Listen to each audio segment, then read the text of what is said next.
America এবং ইরানের 2 সপ্তাহের সাময়িক যুদ্ধবিরতি শেষ হচ্ছে 22 এপ্রিল। এরই মধ্যে দফায় দফায় আলোচনা করেও সমাধানে আসেনি উভয় পক্ষ, বরং পাল্টাপাল্টি হুমকিতে আবারও সংঘাতের শঙ্কা বাড়ছে। ইরানের পার্লামেন্টের স্পিকার মোহাম্মদ বাগের গালিবাফ হুঁশিয়ারি করেছেন, ওয়াশিংটনকে তেহরান বিশ্বাস করে না এবং যে কোনো মুহূর্তে আবারও যুদ্ধ শুরু হতে পারে। হরমুজ নিয়ে আমেরিকা যে খেলা খেলছে তা কি সম্ভব? আমাদের ছাড়া সব চলবে এটি হয় না। আমেরিকা যে অবরোধ চালু করেছে তার জন্য বিধিনিষেধ চলবে। আমরা হরমুজ নিয়ন্ত্রণে নিয়েছি, এমনকি এটি চলতে থাকলে ইরান হামলা করবে।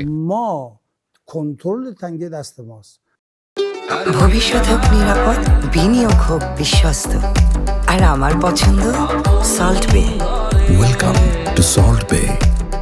এদিকে ইরানের এই হুঁশিয়ারির পর মধ্যপ্রাচ্যে নতুন করে যুদ্ধ শুরুর আশঙ্কা দেখা দিয়েছে।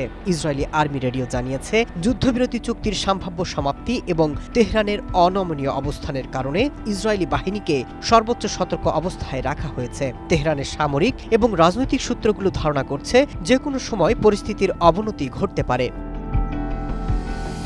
এদিকে হরমুজ প্রণালী এবার সম্পূর্ণ বন্ধ ঘোষণা করেছে আইআরজিসি। ইরানের রাষ্ট্রীয় সংবাদ মাধ্যমে প্রকাশিত এক বিবৃতিতে এই ঘোষণা দিয়েছে তারা। আইআরজিসি বলছে, আগে নিরাপদ চলাচলের জন্য যে করিডোরটি নির্দিষ্ট করা হয়েছিল সেটির উপরও এখন নিষেধাজ্ঞা কার্যকর হবে। ইরানের বন্দর এবং জাহাজগুলোর উপর থেকে আমেরিকার অবরোধ প্রত্যাহার না করা পর্যন্ত এই প্রণালী সম্পূর্ণ বন্ধ থাকবে বলেও স্পষ্ট জানিয়ে দিয়েছে Tehran.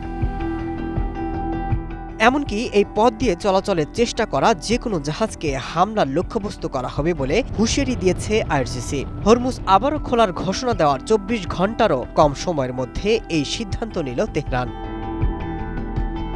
Masud Rana, one international desk.